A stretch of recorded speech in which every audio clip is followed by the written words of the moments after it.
वालेकुम अस्सलाम सर।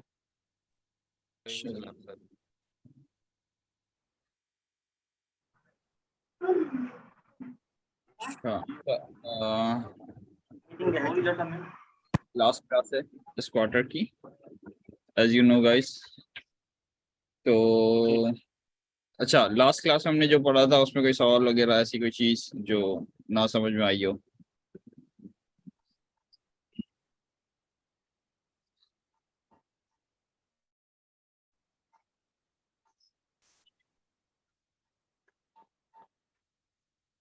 जी, last class में हमने जो पढ़ा था ऐसी कोई चीज जो समझ में ना आई हो?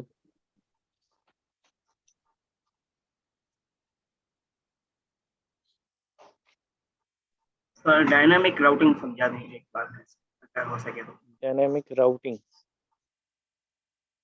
ठीक है, यूज राउटर के साथ।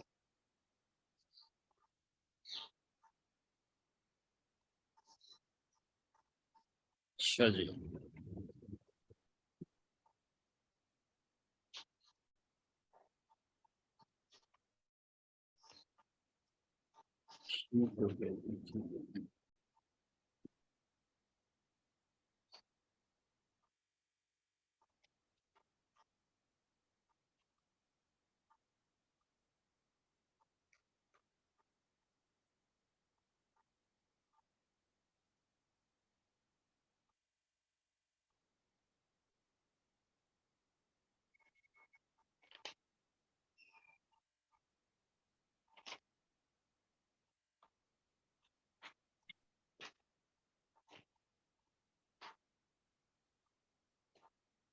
ठीक है जी।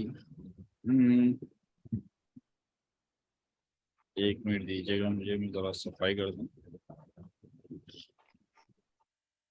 Stop sharing. सही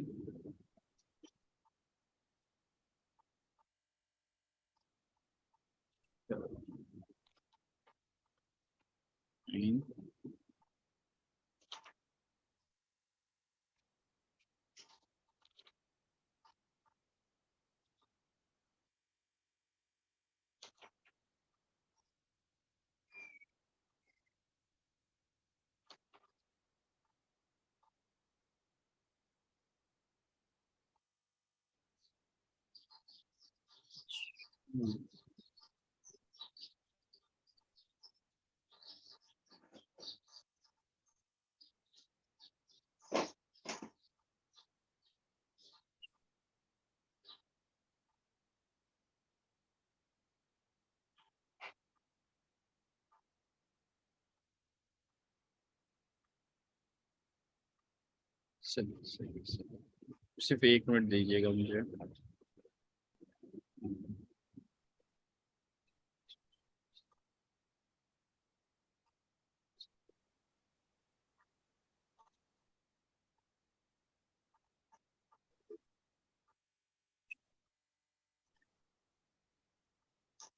सर ये computer life component life cycle के भी मुतालिक थोड़ा सा सर बता दीजिएगा, क्योंकि ये यूज इफेक्ट बुक में थोड़ा थोड़ा सा कॉन्सेप्ट को और मजीद क्लियर करना है सर।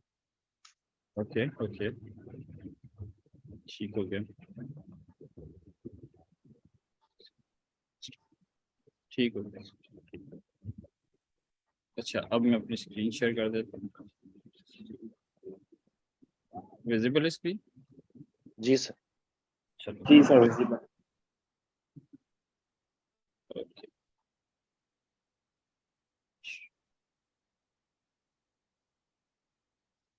ओके, अब हम करते हैं डायनेमिक राउटिंग सबसे पहले।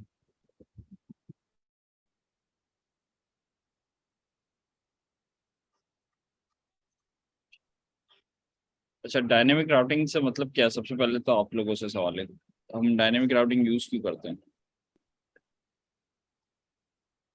सर कोई भी ऐसा राउट जिसका हमें पता ना हो कि वो क्या होगा, मसलन एक ऐसी आईडी आ जाए, यूजर आईडी आ जाए, प्रोडक्ट आईडी आ जाए, इस तरह। ठीक है, बिल्कुल सही कहा आपने।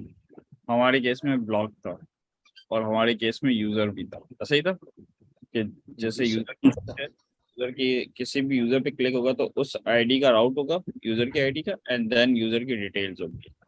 सेम ब्लॉक के केस में भी था कि ब्लॉक्स की लिस्ट हो या ब्लॉक का पेज हो, हम किसी भी ब्लॉक पे क्लिक करें तो उस ब्लॉक के आईडी के बिहाफ पे वो पेज ओपन होगा, यानी राउट के अंदर उसकी आईडी आ जाएगी एंड देन उसकी डिटेल्स आ जाएगी। ये हमने करके देखा था, दराज भी यही करता है।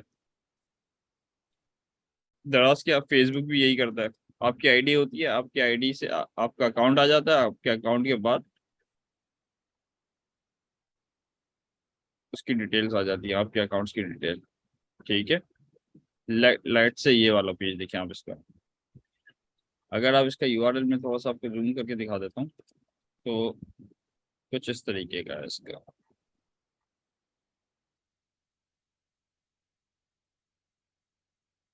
ये देखें, ये इसका पेज है,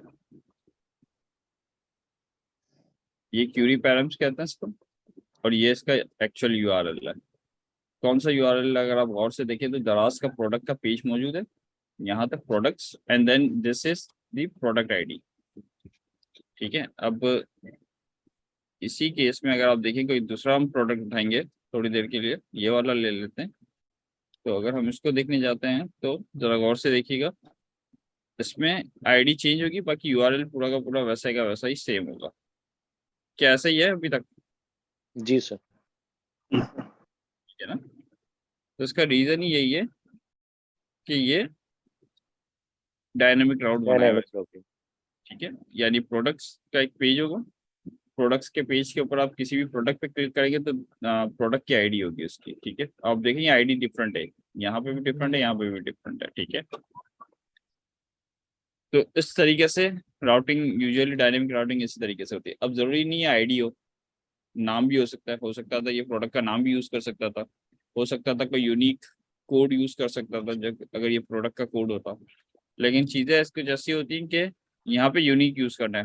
हो सकता है नाम डुप्लीकेट हो सकता है, हो सकता है कोड डुप्लीकेट हो, क्योंकि हो सकता है ना कि दो दो अलग अलग कंपनीज मौजूद हों,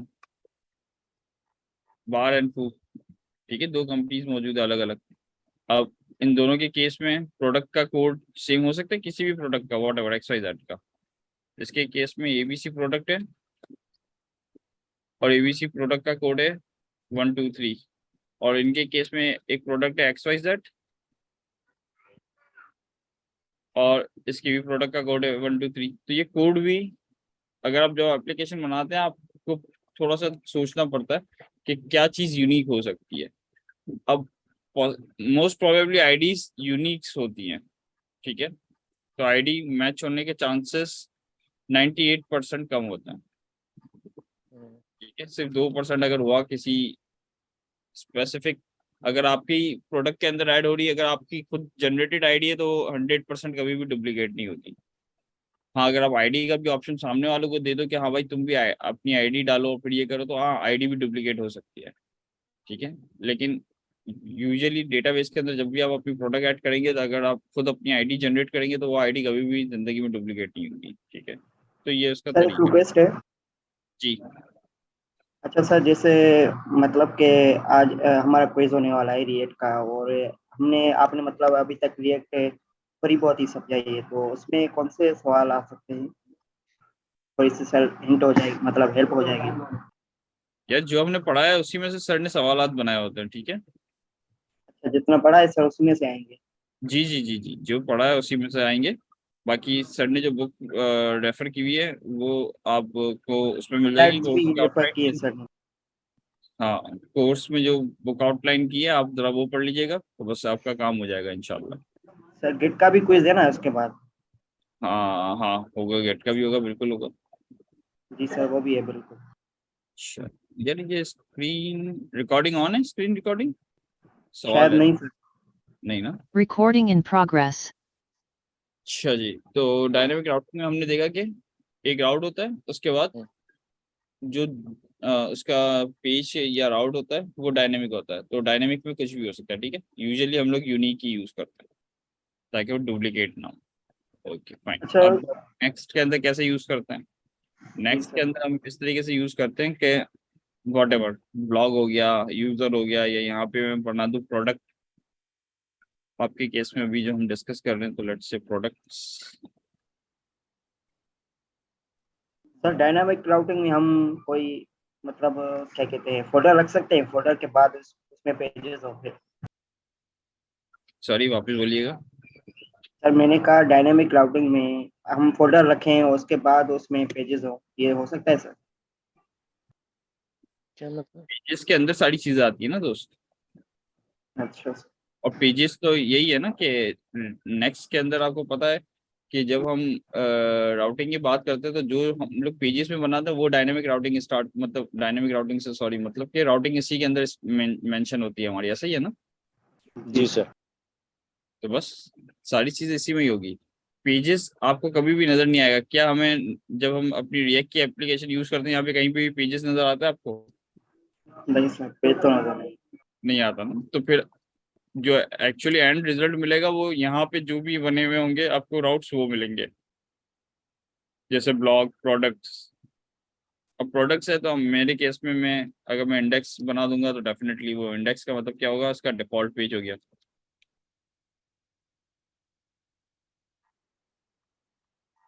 ये सर हम एक पेज के ऊपर हमारी बहुत सारी अगर सेक्शन बनाते हैं तो एक सेक्शन से दूसरी सेक्शन में हम स्विच कर सकते हैं।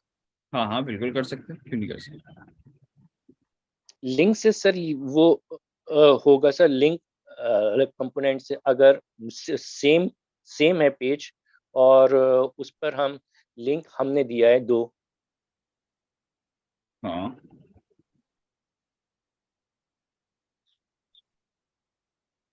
मैं समझ नहीं पाया आप क्या कहना चाह रहे हैं।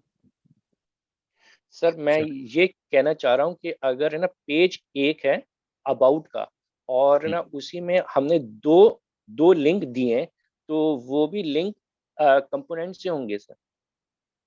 हाँ हाँ, लिंक कंपोनेंट से हो गया ना, अगर आपको लिंक बनाने हैं तो। ठीक। वरना तो दो ठीक। कंपोनेंट्स आप यूज करेंगे ना, अगर सेम पेज के अंदर अगर कुछ यूज करना तो आप दो कंपोनेंट यूज करेंगे, ठीक है।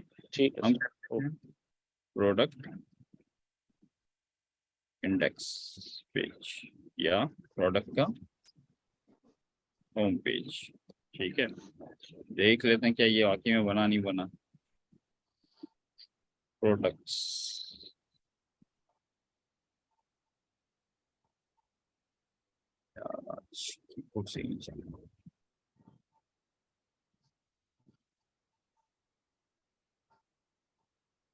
ठीक है, ये प्रोडक्ट का होम पेज आ गया आपके पास। अच्छा, अब जी आप सर। कहते हो डायनेमिक, अगर प्रोडक्ट स्लैश प्रोडक्ट्स के बाद स्लैश आईडी हो तो क्या करना है? अभी हमारे पास कोई राउट नहीं है तो इसलिए इसने 404 दे दिया। आपको सिंपल सा ये करना है कि जब भी प्रोडक्ट्स के पेज पे जाएंगे तो इंडेक्स चलेगा, और प्रोडक्ट के बाद वाले पेज के ऊपर हमें जाना है तो क्या चाहिए? अब हमारे केस में कुछ भी हो सकता है। डायनेमिक राउटिंग का मतलब है square brackets and then extension, ठीक है। अब ये डायनेमिक राउटिंग में आपको स्लग बताना पड़ता है कि क्या आएगा। आप स्लग कह दो, वेरिएबल कह दो, कुछ भी कह दो, ठीक है। हमारे केस में क्या आता है, यूजुअली हम लोग यूज करते हैं आईडी, ठीक है। या अब आप कहोगे कि मुझे प्रोडक्ट आईडी यूज करनी है तो आप इसको कह दो कि प्रोडक्ट आईडी, चलो like this, product underscore ID, ठीक है। थोड़ी देर में अगर हम ये कहते हैं तो अब आपका ये वेरिएबल बन गया प्रोडक्ट अंडरस्कोर आईडी, और फिर ये आपको मिलना स्टार्ट हो जाएगा। अब कैसे मिलेगा ये आपको पता है कैसे मिलेगा। इसको हम कह देते हैं प्रोडक्ट्स, और ये होगा आपका एक सिंपल सा प्रोडक्ट।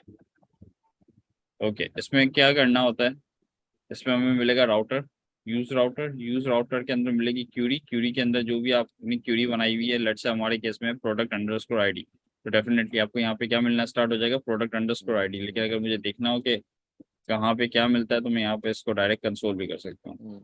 डायरेक्ट कंसोल करके हम चेक भी कर लेते हैं इसको थोड़ी देर के लिए कि इस राउटर के अंदर हमारे पास क्या मौजूद है।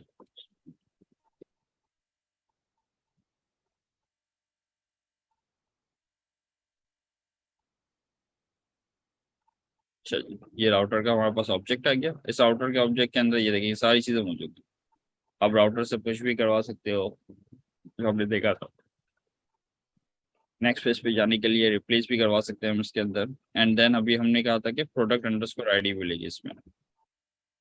क्यूरी के अंदर। अब इसके अंदर क्यूरी का है वो देख लेते हैं। ये रही क्यूरी, क्यूरी का ऑब्जेक्ट है। क्यूरी के ऑब्जेक्ट के अंदर जो भी आपने बनाया होगा, जिस नाम से आपने बनाया होगा, वो आपको मिलना स्टार्ट हो जाएगा। हमने प्रोडक्ट आईडी बनाई है, प्रोडक्ट आईडी बनाएंगे, आईडी मिल जाएगी। स्लग बनाएंगे, स्लग मिल जाएगा, वॉट एवर, ठीक है। तो हमने बनाई थी प्रोडक्ट आईडी।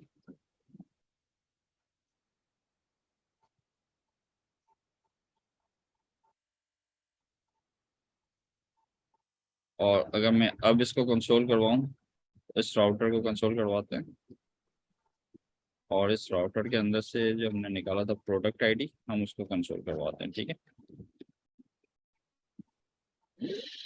एक मिनट चेक करना है।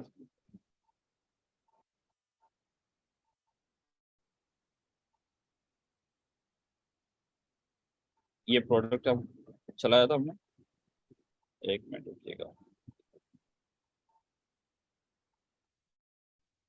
ये तो पूरी क्यूरी थी। क्यूरी के बाद हमने सिर्फ, अच्छा इसके आगे आएगा, सॉरी, ये देखिए, ये दी आईडी। ये आपका, ये जो पूरा ऑब्जेक्ट है, ये आपका सॉरी राउटर वाला ऑब्जेक्ट है। और ये जो था, हमने सिर्फ और सिर्फ प्रोडक्ट आईडी हमने प्रिंट करवाई थी, तो ये प्रोडक्ट आईडी है।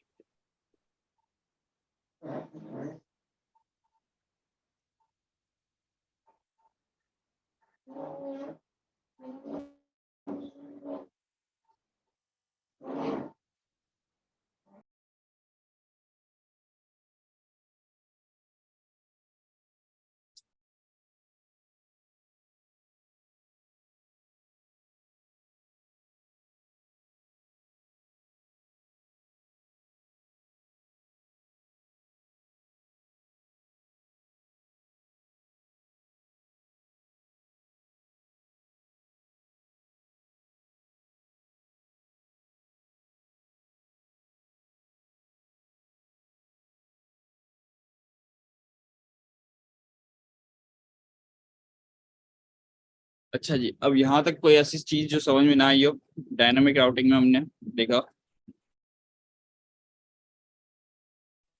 Okay sir. ठीक है ना। अब ये यूज राउटर के अंदर आपको सारी चीजें मिल जाती है। अगर मैं चाहूँ कि मुझे और भी चीजें चाहिए, कभी कभार हम भेजते हैं ना, जैसे आपने देखा अभी थोड़ी देर के लिए कि इन्होंने और भी चीजें लगा के दी हुई हैं, लाइक दिस।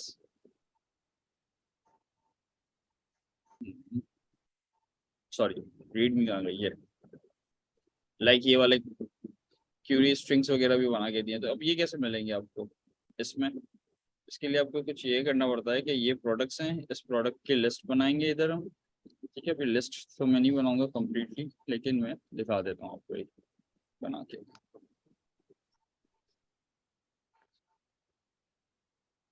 यहाँ से हमें क्या मिलेगा? लिंक। नेक्स्ट के राउटर से हमें मिलता है लिंक। लिंक कहाँ से मिलेगा? सॉरी, एक मिनट देख लेने दें मुझे।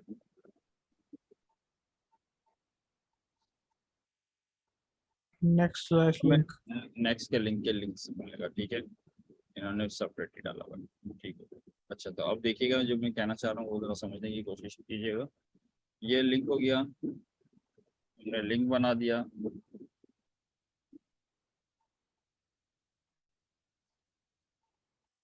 सिर्फ आ गया। हमने अभी ये सोचा था कि हमने देना है इसको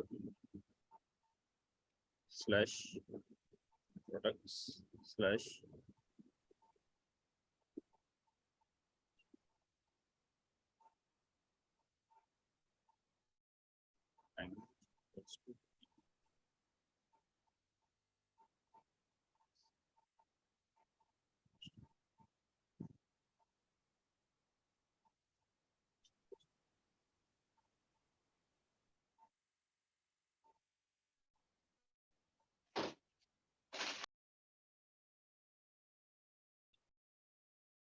ठीक है। क्लोज। प्रोडक्ट का होम पेज तो आ गया, सेव भी नहीं हुआ। सेव नहीं, अच्छा सॉरी माय बैड, मैंने कुछ लिखा नहीं इसमें। प्रोडक्ट 1, ठीक है। My product ID equals to 0। Excuse me ये, सर, सर आपकी ना आवाज बहुत कम हो गई है सर। अच्छा सॉरी, अब सही है? बेहतर है। जी सर, ओके। जी अच्छा अब ये देखें, अगर आप मेरा URL देखें तो क्या हुआ, अब मैंने क्वेश्चन मार्क के साथ इसको क्यूरी पैरामीटर्स भी पास कर दिया है ना, तो अब देखिए क्यूरी पैरामीटर्स भी आपको है ना मिलना स्टार्ट हो गया क्यूरी के अंदर, देख रहे हैं आप। जी प्रोडक्ट आईडी, क्योंकि वो जो आपने स्लग की जगह पे जो भी आपने वेरिएबल का नाम दिया था वो वेरिएबल के अंदर आपको आईडी मिलना स्टार्ट हो गई, वो ये रही। और ये देखिए मैंने लैंग्वेज दिया तो आपको लैंग्वेज मिल गया। इसके अलावा भी मैं और चीज़ें दूंगा तो क्या मुझे मिल सकती हैं? जी सर। बिल्कुल। एज एन ऑब्जेक्ट मिल जाएगी, सारी चीज़ें आपको क्यूरी के अंदर से निकाल सकते हैं आप इन सिंपल वर्ड्स। ठीक हो गया। तो जिस तरीके से अभी हमने देखा कि दराज पर जिस तरीके से हमारे पास पूरी एक आईडी बन के आती है, तो वो हमने पूरी की पूरी प्रोडक्ट का एक पेज बना के डायनामिक उसको भी हमने चला के देख लिया। तो ये सिंपल सी बात है कि ये इसी तरीके से काम हो रहा है। अच्छा, अगर कहाँ गया दराज वाला, ये रहा, उसने कुछ अजीब सा डाला हुआ है, ये इन्होंने अपने हिसाब से डाली हुई होती चीज़ें, तो हमें इसकी टेंशन लेने की ज़रूरत नहीं है। लेकिन अभी हम थोड़ी देर के लिए अगर हम चाहें तो ये भी हम काम करके अपने पेज पे डाल देते हैं, ताकि दराज वाला ही पूरा का पूरा एक बन जाएगा आपका जो भी है। ठीक है, अब हम वापस एक दफ़ा बैक करेंगे क्योंकि होम पेज पे जाके प्रोडक्ट पे आना, प्रोडक्ट पे आने के बाद जब मैं इस पर क्लिक करूंगा तो ये देखें, अब ये देखें आपके इस क्यूरी पैरामीटर्स के अंदर आपको सारी चीज़ें मिल गई। MP मिल गया, प्रोडक्ट आईडी मिल गया, सर्च मिल गया, SPM जो भी इन्होंने डाली थी चीज़ें वो मिल गई आपको। ये देखें, ये क्यूरी स्ट्रिंग्स होती हैं। क्यूरी स्ट्रिंग्स के अंदर एक वैल्यू को दूसरी वैल्यू से डिफरेंशिएट करने के लिए बीच में क्या लगाना पड़ता है? सेपरेटर कौन सा लगता है इसमें, पता है किसी को? एंड का sir. And question operator. Mark and लगता है। क्वेश्चन मार्क तो बताने के लिए कि ये क्यूरी स्ट्रिंग है, क्यों और एक क्यूरी स्ट्रिंग के पैरामीटर्स को दूसरे पैरामीटर से डिफरेंशिएट करता है इसमें एंड ऑपरेटर, ये रहा एंड। और उसको बताने का तरीका यही है, SPM इक्वल्स टू दिस। तो आपके केस में हो सकता है language equals to whatever, ठीक है। अगर आपको और मल्टीपल पैरामीटर पास करने हैं तो मैं बता देता हूँ, इसी तरीके से होंगे। ये हमने कर दिया इंग्लिश, सर्च स्टोर, और हम कभी कभार आपने देखा होगा कि बहुत सी दफा लिखा होता है sorting, sort by name and limit equals to 10। इसका क्या मतलब हो पता है किसी को? कुछ ऐसी चीजें पास करने का मकसद क्या होता है? जैसे अभी हमने API देखी थी ना, आई थिंक यूजर की API में भी हमने देखा था अंडरस्कोर लिमिट लगता है।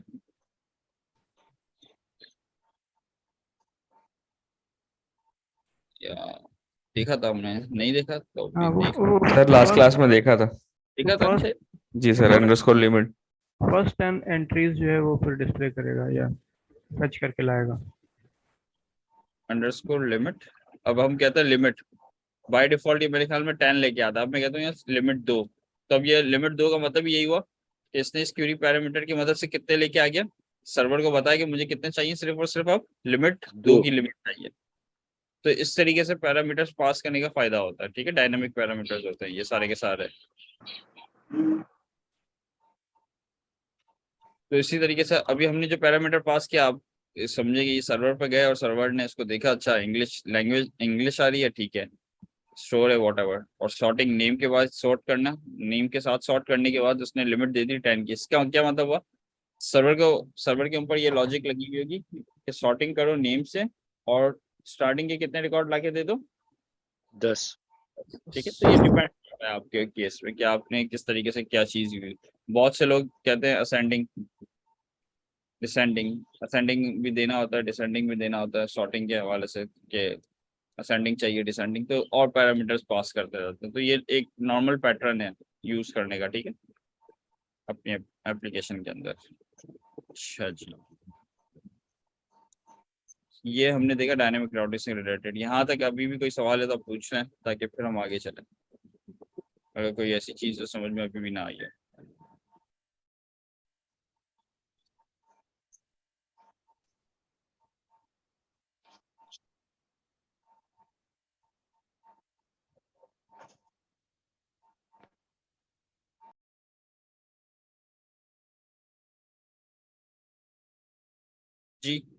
कोई सवाल?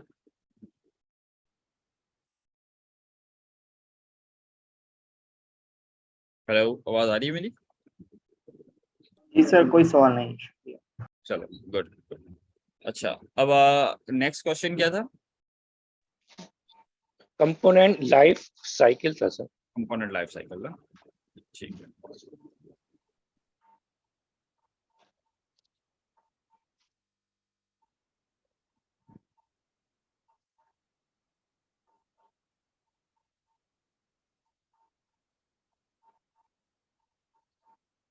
अच्छा, ये जो कंपोनेंट लाइफ साइकिल इसमें बताया हुआ है ना, ये क्लास कंपोनेंट की लाइफ साइकिल बताया हुआ है, ठीक है आपको? ठीक है। पहले मैं क्लास कंपोनेंट का बता देता हूँ ताकि आपको एक क्लियर हो जाए, तो उसके बाद हम उसको डिस्कस करेंगे उसके फंक्शन। साथ फंक्शन के साथ, ठीक है?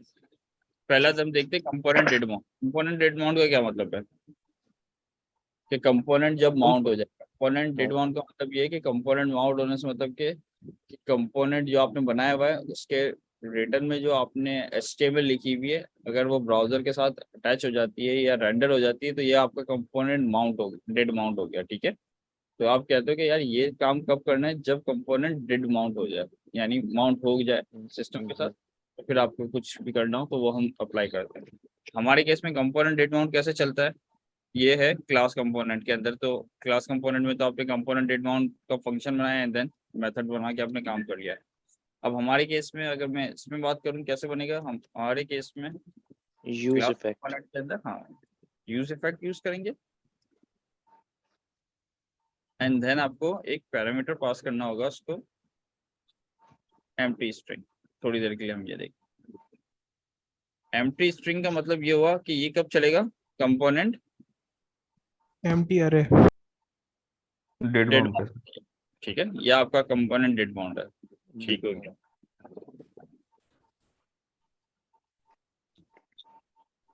डेट अपडेट कंपोनेंट जब भी अपडेट होगा तो इसमें ना वैल्यूज मिलती थी, प्रीवियस प्रॉप मिलती थी, प्रीवियस स्टेट मिलती थी। उसके बाद हम इसके अंदर कंपेयर करते थे कि भाई ये अगर कंपोनेंट अपडेट हुआ है तो फिर हमें ये काम करना है, ठीक है? अब हमारे केस में कंपोनेंट अपडेट होने पे कैसे पता चलेगा कि हमारा कंपोनेंट अपडेट हुआ है? तो डेफिनेटली जब ये है कि इसके अंदर देखो ये स्टेट्स और प्रॉप्स को देख रहा होता है ना, तो हम भी क्या कर सकते हैं, डिपेंडेंसी एरे में कोई स्टेट रख दें और वो उसके एग्जैक्टली बिल्कुल उसके सही है। चेंज होने पे फिर ये रेंडर होगा। अब यहाँ पे कोई भी प्रॉप भी हो सकती है और कोई भी, स्टेट भी हो सकती है। ठीक है? तो अगर आप ये करना चाहो तो आपके केस में ये हो गया कि ये जब भी इसकी वैल्यू चेंज होगी तो ये वाला आपका यूज इफेक्ट चलेगा, और इसके बिहाफ पे आपको जो भी काम करना हो वो आप करोगे। तो ये आपका क्या हो गया, कंपोनेंट डेट अपडेट। थोड़ी देर के लिए अब ये सोचा कि आपके कंपोनेंट डेट अपडेट में थोड़ी देर के लिए सोचिए कि ये प्रॉप्स चेंज हुई या स्टेट चेंज हुई, इसके बिहाफ पे आपको कोई काम करना है। तो फिर जब आपको इसके बिहाफ पे कोई काम करना है तो डेफिनेटली स्टेट और प्रॉप्स यहाँ से मिलेंगे आपको, और स्टेट डेफिनेटली आपने यहाँ पे यूज स्टेट से बनाई होगी, ऐसा ही है ना? जी sir. State set state state set और इक्वल्स टू ठीक है, यूज समथिंग स्टेट। ऐसा होगा आपके केस में। तो ये प्रॉप्स में चेंजेस हो, या ये आप ये इस तरह भी यूज कर सकते हैं, या स्टेट में चेंजेस हो। आप चाहते हो कि यार आप कोई भी वेरिएबल अपडेट हो तो मुझे क्या करना है, या चेंज हो तो मुझे क्या करना है, तो ये इसके हम काम करते हैं यूज इफेक्ट के अंदर डिपेंडेंसी एरे के अंदर आप मेंशन कर देते हैं। यहाँ पे आप एक नहीं, दो नहीं, तीन नहीं, आप अनलिमिटेड बता सकते हो सर कि भाई अच्छा ये भी चेंज हो, ये भी चेंज हो, ये भी चेंज हो, तो ये यूज इफेक्ट चले, तो ये भी पॉसिबल है, ठीक है? ठीक है सर। कोई लिमिट सर नहीं है। सर इसी में सर अगर रिटर्न हो सर, रिटर्न के साथ भी हो बीच में अगर हो मैं यूज इफेक्ट में, तो सर वो क्या काम कर रहा होगा? आता हूँ।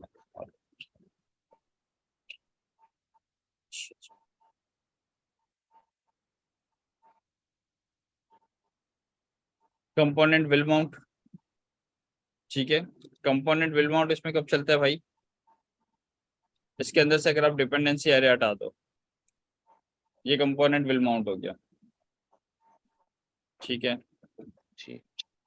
लेकिन हमारे केस में अगर हमने यहाँ से डिपेंडेंसी एरे हटा दी तो इसका मतलब ये होता है कि ये हमेशा चलेगा, हर यूज केस में चलेगा, समझ रेंडर लो। होगा। हाँ, जब भी ठीक। रेंडर हो रहा है ये चल रहा है, जब भी रेंडर हो रहा है ये चल रहा है, जब भी रेंडर हो रहा है ये चल रहा है, तो आप ये नहीं पकड़ पाओगे कि ये विल माउंट है। ठीक है, तो विल माउंट का मतलब यही है कि हम लोग सारा काम अपना जब भी विल माउंट वाला करना है तो हम लोग किस में करेंगे, ज्यादातर अपना सारा काम कंपोनेंट डिड माउंट के अंदर। ठीक है, ओ सॉरी, ये विल माउंट नहीं है, ये विल अनमाउंट है।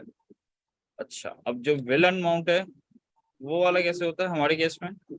ये कह रहा है कि जब कंपोनेंट आपका अनमाउंट होने वाला हो, यानी हम इस कंपोनेंट से बाहर निकल रहे हो, तो बाहर क्या आ होना?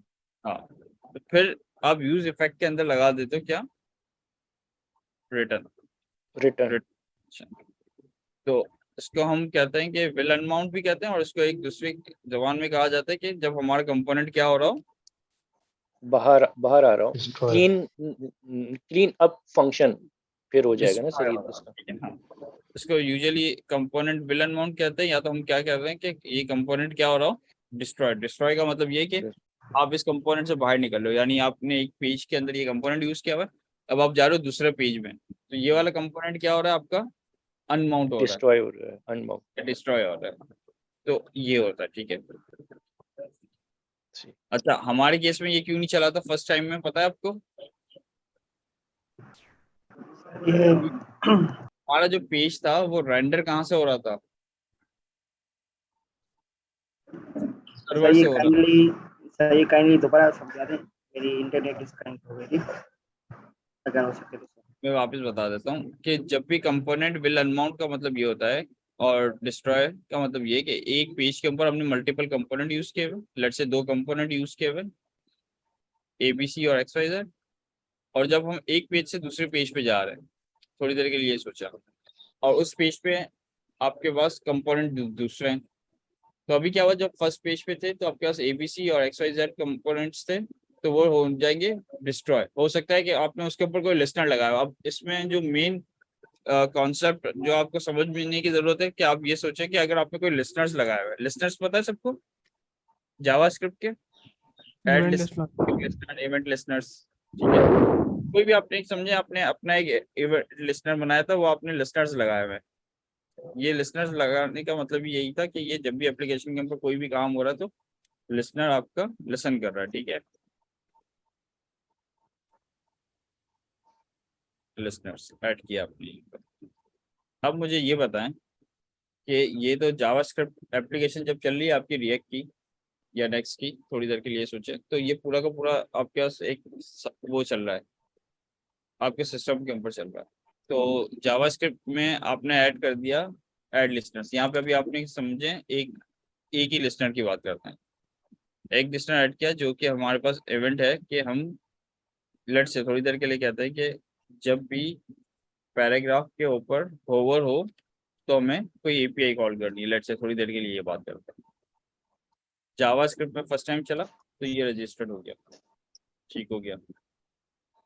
अब हमने पेज चेंज किया, अब हम इस वाले पेज 1 से पेज 2 पे चले गए। ठीक है, अभी हम ये सपोज करते हैं ये हम सारा काम करें पेज 1 पे, अब हम पेज 1 पे थे, अब हम चले गए पेज 2 पे,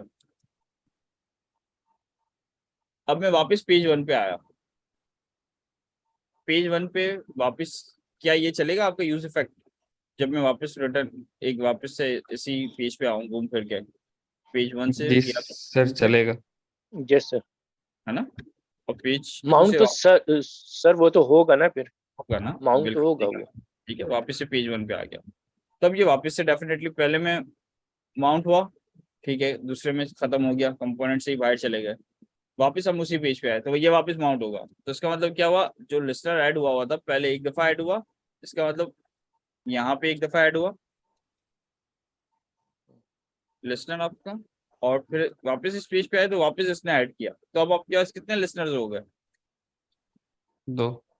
2। तो इसका मतलब अब मैं जब भी पैराग्राफ के ऊपर होवर करूंगा, लेट्स से ये वाला अगर मैंने लिस्नर ऐसा बनाया था पैराग्राफ के होवर पे API कॉल करनी है, तो मैं जब भी पैराग्राफ पे होवर करूंगा तो अब कितनी API कॉल जाएगी? सर लेकिन 2 रजिस्टर क्यों होंगे, होगा तो सर एक ही ना, वो दोबारा जब चलेगा तो मतलब अगर उसको तो फर्स्ट एक टाइम ही मिनट, कंसिडर करा होगा। सही है, बिल्कुल सही कहा आपने, ये उसके लिए फर्स्ट टाइम है। लेकिन जावास्क्रिप्ट के अंदर तो आपने लिस्नर ऐड करवा दिया ना एप्लीकेशन के अंदर। हाँ, उस इसका कोई तरह से तो दो दो दफा ही होगा सर। क्लीन अप मेथड नहीं चला है ना? हाँ, अब हम कहते हैं कि मैं पेज 3 पे, अब पेज 3 से मैं वापस आ गया पेज 1 पे, अब कितने हो गए? 3। समझ रहे हो बात को? लिसनर्स ऐड होते जा रहे हैं, अभी तक हमने लिसनर्स को रिमूव ही नहीं किया। यूजुअली जो बेस्ट प्रैक्टिसेस ये होती है कि जब आपने कोई लिस्टर लगाया हुआ है, आपका काम कंप्लीट हो गया तो आप इसको रिमूव कर दो, ठीक है। हाँ, अगर आप पेज को रिफ्रेश करते हो, पेज को रिफ्रेश कर दो, अब यहाँ पे आके आप पेज को रिफ्रेश कर दो, और पेज रिफ्रेश करने के बाद फिर आप चले जाओ पेज 1 पे, तो अब कितने होंगे यहाँ पे लिसनर? एक। एक। अब एक होगा। समझ में आ रही? यहाँ तक हमने कोई रिफ्रेश नहीं किया, ये आपकी वही रिएक्ट की एप्लीकेशन चल रही है, ठीक है।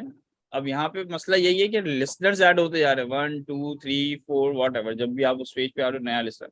इसका मतलब ये हुआ कि यहाँ तक अगर कोई भी पैराग्राफ के ऊपर होवर करेगा तो अब कितनी दफा एपीआई कॉल होगी? 3 दफा। 3। ऐसा ही हुआ ना? तो ये मसला है या नहीं है? बिल्कुल है। ठीक है, अब आप मुझे बताएं कि अब कोई तो ऐसा लाइफ साइकिल होगा कि जो मुझे बताएगा कि यार मैं पेज 1 से पेज 2 पे जा रहा हूँ, यानी इस पेज से बाहर निकल रहा हूँ, या ये पेज डिस्ट्रॉय हो रहा है, या ये कंपोनेंट डिस्ट्रॉय हो रहा है, ठीक है। तो वो लाइफ साइकिल कौन सा है हमारे पास? ये रिटर्न। रिटर्न। यानी अगर आप रिटर्न का बाहर यूज जा रहे हैं। रिटर्न लगा देते हो, तो ये वाले रिटर्न के अंदर जितना कोड लिखा हुआ होगा ये कोड ऑफ डिस्ट्रॉय होगा, ठीक है। थोड़ी देर के लिए समझो, डिस्ट्रॉय क्लीनअप फंक्शन, ठीक है। क्लीनर फंक्शन कहते हैं इसको, ठीक है।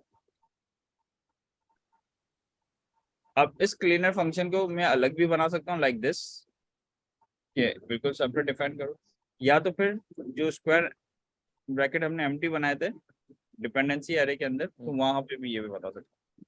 यहाँ पे ऐड लिस्टनर्स हो रहे हैं, तो इसका मतलब ये हुआ कि ये जब भी कंपोनेंट माउंट होगा तब ये ऐड लिस्टनर्स चलेंगे, और इस पे ही रिटर्न लगाने का मकसद क्या हो गया कि जब भी आपका कंपोनेंट डिस्ट्रॉय होगा या अनमाउंट होगा तब हमें क्या करना है, ये वाला फंक्शन कॉल करना है। तो इस वाले फंक्शन में मैं क्या कर दूंगा, लिस्टनर्स क्लीनअप कर दूं। जो यहाँ पे हमने ऐड किया था वो हम यहाँ पे क्या कर देंगे, रिमूव कर देंगे। तो ये बात है।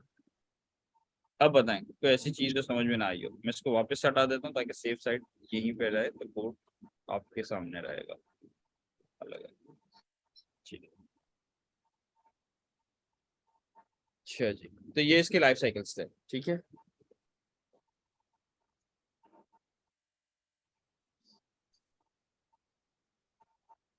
और खाली डिपेंडेंसी एरे भी होती है, यानी अगर आप डिपेंडेंसी एरे ना दो तो ये हर केस में चलेगा आपके पास। आप चाहते हो कि हर केस में किसी तरीके से कोई भी काम करवाना, इन एवरी केस, तो ये चलेगा जब भी रेंडर होगा।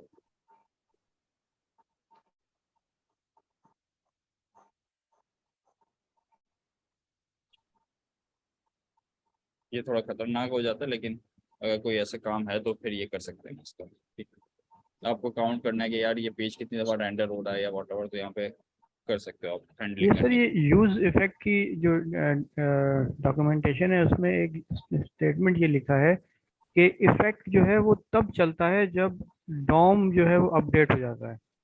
डॉम हाँ। अपडेट होने के बाद इफेक्ट चलता है। ये थोड़ी सी बात समझ नहीं आई, जरा ये क्लियर कर देंगे? देखें, डॉम अपडेट होने के बाद चल रहा है ना, तो कंपोनेंट डेट अब माउंट डॉम अपडेट होने के बाद ही माउंट होगा ना, यानी इसका मतलब यही है कि डॉम पे अपडेट हो गया। सही, समझ में आई बात? अगर इफेक्ट के अंदर मैंने कोई एपीआई फैच की हुई है तो वो डॉम अपडेट पहले होगा, ये एपीआई फैच बाद में होगी? डॉम, ये देखें डेट माउंट है, यानी कंपोनेंट माउंट हो गया, यानी आपने यहाँ पे लिखा हुआ था कंपोनेंट के अंदर लेट्स से हेलो वर्ल्ड, ये हेलो वर्ल्ड डॉम पे माउंट हो गया, सक्सेसफुल हो गया, माउंट तक क्लियर काम हो गया, उसके बाद फिर आप एपीआई कॉल करोगे ना। ठीक है, ठीक ठीक। यानी अपडेट होने से इनकी मुराद ये है कि ये वाला जो कंपोनेंट है ये रेंडर हो गया, अगर किसी रेंडर मेन हो गया, हाँ, मेन अपडेट से मतलब कंपोनेंट। यही है। Yes yes. होने और के उसके बाद बाद ये प्रॉप और स्टेट जब भी चेंज होगी, जब ये होगा जब ही ना, जब आपका कंपोनेंट अपडेट हो चुका है, मतलब कंपोनेंट माउंट हो चुका है, सॉरी, कंपोनेंट माउंट के ऊपर फिर हम देखते हैं कि या प्रॉप चेंज हुआ या अपडेट चेंज हुआ, सॉरी प्रॉप चेंज हुआ या स्टेट चेंज हुई। तो इन दोनों के चेंज के ऊपर भी अगर आपको कोई स्पेसिफिक काम करवाना है तो आपको इस तरीके से करना पड़ता है। ठीक है। ठीक ठीक। पहले वाले क्लास के केस में ना थोड़ा सा डिफरेंट होता था। पहले वाले क्लास के केस में ना हमें देखना पड़ता था कि हमें करना है नहीं करना, कि ये प्रॉप चेंज हुई, अभी हम प्रीवियस प्रॉप को करंट प्रॉप्स के साथ और प्रीवियस स्टेट को करंट स्टेट के साथ हम मैच करते थे, उसके बाद सारा काम करते थे, थोड़ा डिफिकल्ट होता था। लेकिन अब थोड़ा सा इन्होंने आसान बना दिया, अलग अलग लाइफ साइकिल्स नहीं बनाए, एक ही यूज इफेक्ट बना दिया, उसके अंदर डिपेंडेंसी एरे बना दी है, और उसको जो भी डिपेंडेंसी एरे के हिसाब से चलाना चाहते हो आप चलाओ। प्रॉप्स हो सकता है कि प्रॉप स्टेज पे आपको कोई काम करना हो, कि पेरेंट्स से जब चाइल्ड पे प्रॉप्स हम पास कर रहे हैं उसके चीज पे कुछ करना हो, तो आप ये कर सकते हो कि वो वैल्यू अपडेट हो तो हमें क्या करना है, या तो स्टेट की वैल्यू अपडेट होने पे आपको कुछ करना हो तो आप कर सकते हैं।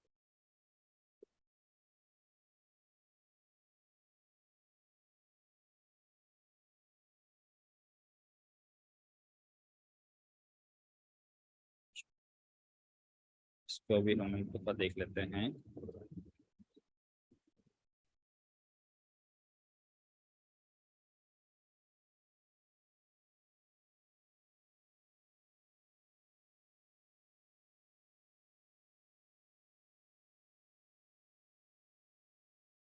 हमने माउंटिंग देखी, यूज इफेक्ट की डिपेंडेंसी एरे, अपडेटिंग देखी, किसी भी स्टेट के अंदर हम करवा सकते हैं। ठीक है। और एक इसमें एक और फंक्शन भी मिलता है आपको, फोर्स अपडेट।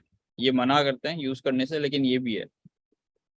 अगर आप थोड़ी देर के लिए सोचो कि हमने लास्ट क्लास में कुछ वेरिएबल्स डिक्लेयर किए थे जो स्टेट के साथ नहीं थे, लेकिन हम उसको चेंज कर रहे थे, वो चेंज हो रहा था लेकिन यूआई पे रिफ्लेक्ट नहीं हो रहे थे, याद है?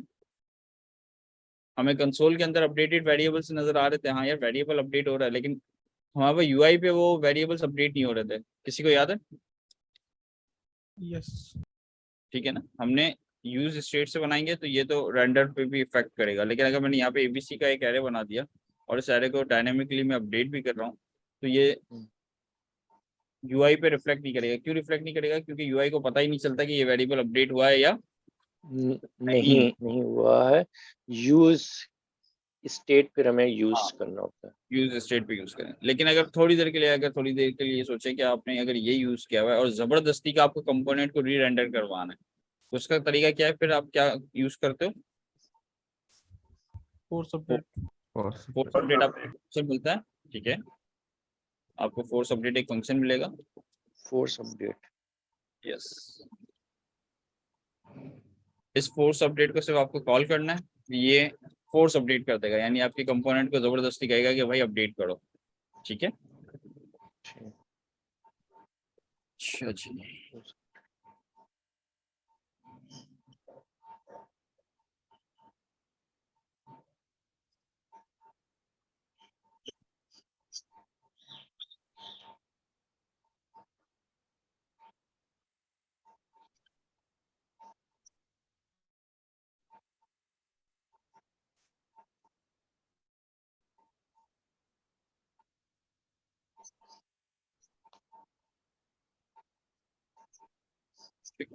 ये देखिए, ये हमने यूज स्टेट किया, तो ये यूज स्टेट जब भी चेंज होगा तो आपके यूआई पे रिफ्लेक्ट करेगा।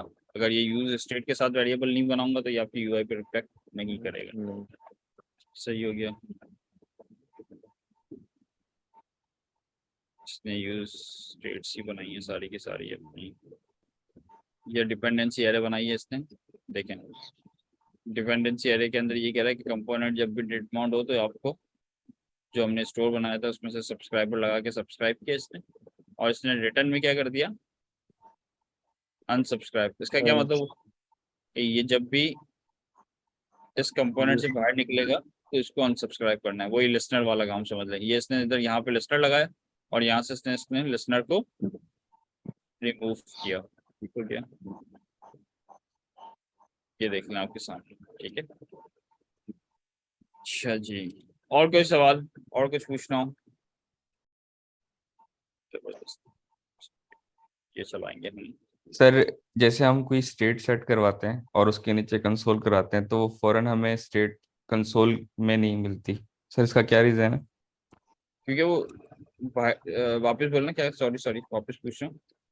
सर लेट से कि मैंने एक सेट स्टेट करवाई, ठीक है, और जस्ट उसी उसी लाइन के नीचे मैंने कंसोल करवा दी उस स्टेट को जो मैंने अपडेट करवाई है, ये जो हो रही है, तो वो स्टेट मुझे उस कंसोल में अपडेटेड नहीं मिलती सही रिएक्ट है। में। मेन रीजन ये है कि ये ना लाइफ साइकिल चला रहा होता है इसके पीछे भी, तो उस ठीक वक्त है। फॉरन नहीं मिलता आपको, इसलिए वो कहता है कि वो फॉरन अपडेट नहीं मिलेगा आपको, फिर आपको ये यूज करना पड़ता है, यूज इफेक्ट। आपने ठीक है। जब फिर अपडेट की उसके बाद अगर आप फॉरन कंसोल करोगे तो नहीं चलेगा, क्योंकि वो एक साइकिल के थ्रू जाता है, वेरिएबल को अपडेट करता है एंड देन वो होता है। तो इसीलिए वो कहता है कि यूज इफेक्ट यूज करो। आप सेट स्टेट करो और यहाँ पे लिख दो, लेट से आपने काउंटर बनाया था, सेट काउंट किया, और सेट काउंट के बाद यहाँ पे आपने काउंट की वैल्यू लिखी, और फिर आप यहाँ पे कंसोल करवा के काउंट करो। ठीक है। यहाँ पे अच्छा आपको सर, ये सेट सेट स्टेट जो है सर वो एसिंक्रोनस है या सिंक्रोनस ये है? सिंक ये सिंक है। एसिंक। सिंक्रोनस होता तो आपके पास उसी वक्त कंसोल पे चल जाता ना। हाँ बिल्कुल ठीक। Thank you sir. सिंक है। अच्छा। और कोई चीज जो मिस कर रहा हूँ मैं देख लेता हूँ मे भी।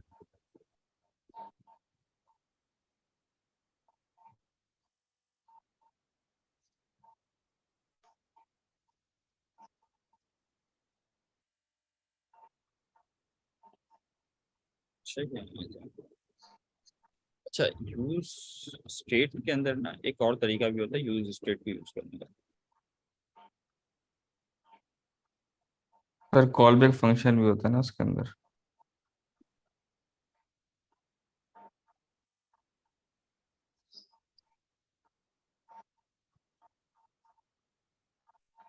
सर नेक्स्ट जेएस के अपने हुक्स हैं या फिर ये रिएक्ट ही यूज करता है?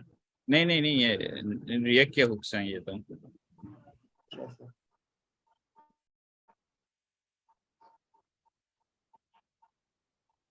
ये देखें वही वाला है, आप जो कह रहे थे ना अभी थोड़ी देर पहले कि अगर अकाउंट अपडेट हो जाता है तो उसके बाद अगर मैं डायरेक्ट कराऊँ तो क्या है? ये देखें, ये वही कर रहा है कि अकाउंट को अपडेट करने के बाद अकाउंट को चेक करता है कि अकाउंट अगर ग्रेटर देन 1 है तो ये कहता है, और एल्स फिर ये शो कर देगा। सही Whatever। सर। मैं आपको सिर्फ एक और चीज़ दिखाना चाह रहा था कि सही है रही ना, सेट स्टेट अपडेट और कॉल बैक। हाँ हाँ ये तो है, मैं कुछ और बताना चाह रहा था आपको। हाँ,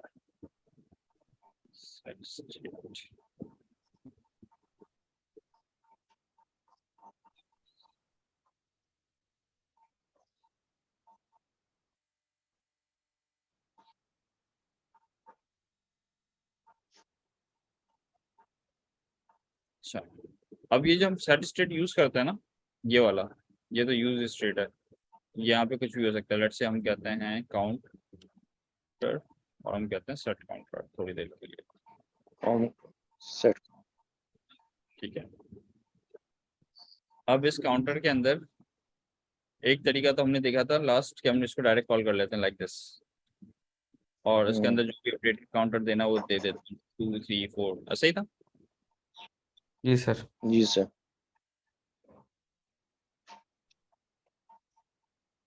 इसके अंदर ना हम कॉल बैक भी दे सकते हैं लाइक दिस,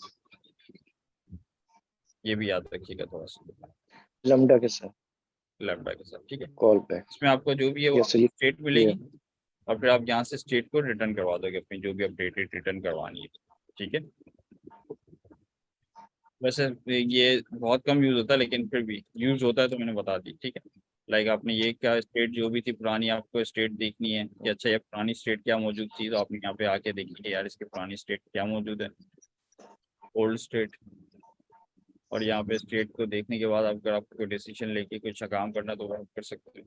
वैसे ये काम तो यूजुअली जब हम सेट स्टेट करने जा रहे होते हैं तब भी कर सकते हैं, लेकिन एक बता रहा हूँ कि सेट स्टेट के अंदर भी आप रहते हुए आप इस तरीके से इस पर काम कर सकते हैं, ठीक है। तो सेट स्टेट आपसे वेरिएबल भी लेता है और सेट स्टेट आपके अंदर कॉल बैक भी है, तो वो एक फंक्शन भी लेता है। तो फंक्शन के अंदर आपको स्टेट मिलती है और फिर आप उसको यूज कर सकते हो किसी भी तरीके से, ठीक है।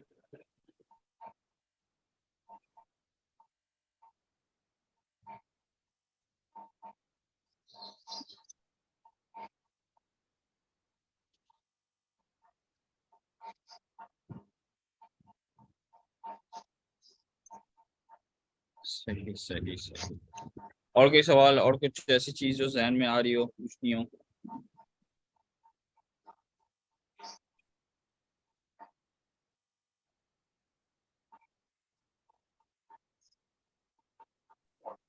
ये सर अब कोड में जरा दोबारा जाइए। जी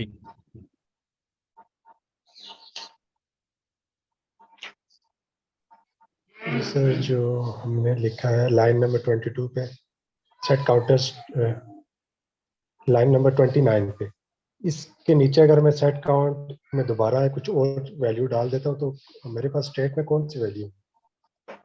जो लास्ट वाली होगी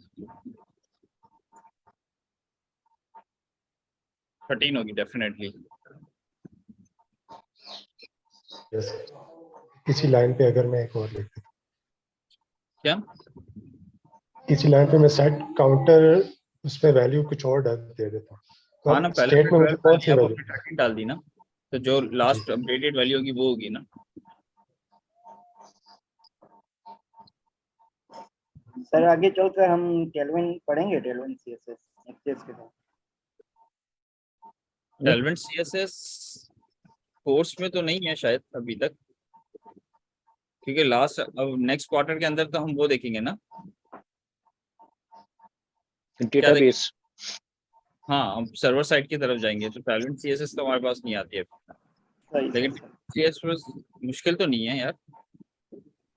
खुद से सर वो तो मतलब कर लें। हाँ ये तो यूआई और से रिलेटेड है, हो सकता है कि नेक्स्ट आगे कुछ और आ जाए, जैसे पहले बूटस्ट्रैप चल रहा होता था, फिर मटेरियल डिजाइन आ गया, टेलविन आ गया, आगे जाके और 10 चीजें और आएंगी। ये तो छोटी छोटी चीजें हैं जो आप खुद भी कर सकते हो, ये इतना बड़ा मतलब ओके सर। वो ये डिपेंड कभी कभार डिपेंड भी करता है, कभी कभार डिपेंड करता है कि आपके पास ज्यादातर हमारी लाइफ के अंदर जो हम लोग अगर हम लोग सर्विसेज प्रोवाइड करते हैं तो 75 से 80% आपको बना बनाया स्ट्रक्चर मिल रहा होता है, आपको सी को लेके चलना होता है। अच्छा सर। ठीक है। ऐसे सर। और कभी आपको चांस मिला कि हाँ यार अगर आपको शुरू से कोई एप्लीकेशन डिजाइन करनी है तो फिर आप देखते हो कि उसमें आपके पास क्या चल रहा है। पहले बूटस्ट्रैप थी, लोग बूटस्ट्रैप यूज करते थे, फिर मटेरियल डिजाइन यूज करते थे। अब बहुत सारी चीजें ऐसी आ गई हैं जो लोग यूज करते हैं, पोस्ट सीएसएस मौजूद है हमारे पास, टेलविन आ गई है सीएसएस, इस तरीके से और 10 चीजें हैं। तो डिपेंड करता है कि आपके केस के हिसाब से क्या आपको सूट करता है। अब आपकी इंटरनल एप्लीकेशन है तो आपको ये हाई फाई चीजें यूज करने की जरूरत ही नहीं है, तक बनाओ। हाँ अगर यहाँ पे ज्यादा यूआई से रिलेटेड चीजें, ग्राफिक्स से रिलेटेड चीजें हैं तो फिर आपको फिर वैसे ही आपको लाइब्रेरीज यूज करो तो ज्यादा बेहतर है, जिससे आपको काम में ईज हो। तो ये हर चीज डिपेंड करती है, ऐसा नहीं है कि हर जगह पे मैं हर चीज ही डाल दूं जो जो मुझे आती है, जो जो टॉप हो। इट डिपेंड्स आपके सर काम से। नेक्स्ट क्वार्टर कब शुरू होगा?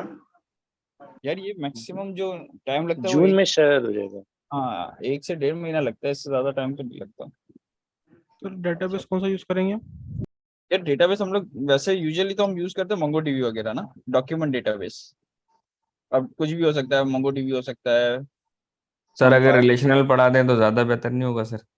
रिलेशनल हम पढ़ाते ही नहीं ग्राफिक भी है सर, है ही नहीं। रिलेशन। ठीक है, रिलेशनल डेटाबेस हम पढ़ा ही नहीं रहे, हम तो पढ़ाते ही डॉक्यूमेंट डीबी वगैरह। फिर भी सर मतलब लेकिन क्लासेस फिर रहती भी हैं डेटाबेस इस क्वार्टर? जैसे ही क्लास चलेगी तो फिर हम देख लेंगे, उसमें भी अगर रिलेशनल से भी चीजें होगी तो रिलेशनल में देख ज्यादा लेंगे। काम नहीं होगा। मैं रिलेशनल में अगर आपको मैक्सिमम एक क्लास के अंदर थोड़ा सा रिलेशनल बता के फिर हम लोग डॉक्यूमेंट डीबी की तरफ चले जाएंगे तो कोई इतना खास आपको फर्क नहीं पड़ेगा। हाँ वो ठीक है ज्यादा सर। से ज्यादा क्यूरीज बनाने के अंदर मसला होगा, लेकिन अब तो ज्यादा से ज्यादा आईडीज के अंदर इतने ऑप्शंस आ गए हैं कि वो आपको क्यूरी खुद लिखनी भी नहीं पड़ती, वो आप सिर्फ ड्रैग एंड ड्रॉप करके भी चीजें कर लेते हो। तो अब तो काफी बेहतर हो गई ये चीजें। सही। ग्राफिक क्यूएल भी है ना सर? हाँ ग्राफिक क्यूएल भी है हमारे पास। ग्राफ क्यूएल होता है, ग्राफ क्यूएल पढ़ना है हमें। हाँ। बिल्कुल ग्राफ क्यूएल पढ़ना है हमें, और उसके बाद फिर हमारे पास ग्राफ क्यूएल तो सर रेस्ट एपीआई का अल्टरनेटिव है ना? हाँ वो तो डाटा मंगवाने का डेटाबेस तरीका हाँ है। डेटा फॉर डेटा के लिए यूजुअली अभी ये होता है ना कि थोड़ी देर के लिए ये सोचे कि मुझे चाहिए 2 फील्ड्स डेटाबेस से, तो आपने एक एपीआई बनाई जिसमें आपके पास 2 फील्ड्स आ रही हैं। अब आप कल को आप कह रहे हो कि यार मुझे अब इसमें 3 फील्ड चाहिए, या 4 फील्ड चाहिए, तो अब आपको फिर वापस से सर्वर में वो चीज़ें ऐड करनी पड़ेंगी। तो GraphQL के अंदर ये थोड़ी सी एक फ़ायदा ये हो जाता है कि आपके पास डायनेमिक हो जाता है, वो आपकी मर्जी है कि जो जो चीज़ें चाहिए आप वेरी स्पेसिफिक वो चीज़ें उससे पिक कर सकते हैं। बहुत फील्ड्स ईजी। वो से आप हाँ, कि गेट आपको आप कर चेंज नहीं करनी, कभी आपको एक फील्ड ऐड करनी है तो वो भी हो जाएगा, नहीं चाहिए वो भी हो जाएगा, तो परफॉर्मेंस भी अच्छी है। बहुत सारी 10 चीज़ें और हैं उसके साथ। लेकिन फिर वापस वही वाली बात आ जाती है, चीज़ तो बहुत अच्छी है, क्या अभी मेरे इस प्रोजेक्ट में इसकी ज़रूरत है? नहीं सर। ठीक है, कभी कभार हम अच्छी चीज़ बनाने के चक्कर में ना उस प्रोजेक्ट को इतना हैवी बना देते हैं कि उसमें उसकी रिक्वायरमेंट ही नहीं होती, वो फिर भी हम यूज़ कर लेते हैं। तो अब ये जो है कि आपके लिए जरा ना सोच समझ के चीज़ें यूज़ करनी पड़ती हैं, चीज़ें बहुत सारी होती हैं। आपको ये देखना है कि आपके प्रोजेक्ट के लिए क्या रिक्वायर्ड है। क्या आपका प्रोजेक्ट, अगर वही वाली बात है कि जब हम बीमार होते हैं तो अगर हम नॉर्मल टैबलेट खाएं तो भी सही हो जाते हैं, और हम एंटीबायोटिक खाते हैं तब भी सही हो जाते हैं।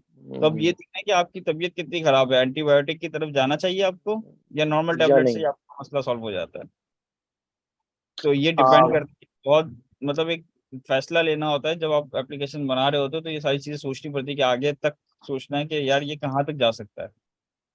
अगर ये सर जा मेरा एक सकता सवाल है, है। आवाज आ रही है आपको? जी जी आ रही है, आ रही है। मेरा सवाल ये है कि नेक्स्ट क्वार्टर में जो है हम लोग नोड जेएस पे एपीआई मैनेजमेंट भी करेंगे, यानी कि एपीआई बनाना भी सीखेंगे कि एपीआई हाँ किस हाँ, तरह अभी तो हमने एपीआई बनाना भी तो सीख ली, हमने तो नोट जेएस से पहले ही हमने नेक्स्ट पे सीख ली थी एपीआई बनानी। नहीं, नेक्स्ट मेरा कहने का सीक्वेंस। मकसद है कि अगर कोई हम लोग लाइव प्रोजेक्ट करेंगे उसके ऊपर भी हम सीखेंगे ऐसा एपीआई मैनेज एपीआई बनाना बैकएंड से। हाँ हाँ, बिल्कुल बिल्कुल जरूर बिल्कुल। करें। आप इस वाले प्रोजेक्ट में भी यूज कर सकते थे, हमने ये अच्छा अच्छा, करके देखा था ना शायद। ये तो हमने देखा था जी जी। हाँ, तो मतलब ये मतलब एक मतलब लाइव प्रोजेक्ट होता है तो उस पर और एक मतलब हाँ, जो कॉन्सेप्ट क्लियर हो जाता है असल में कि किस तरह काम ये होगा। ये आप डिप्लॉय करें ना, इसको आप डिप्लॉय कर सकते हैं बिल्कुल। वर्सल पे डिप्लॉय करें आप इसको, डिप्लॉयमेंट भी बहुत आसान है, आप ये देखें, ये आप लोग करके देखिएगा।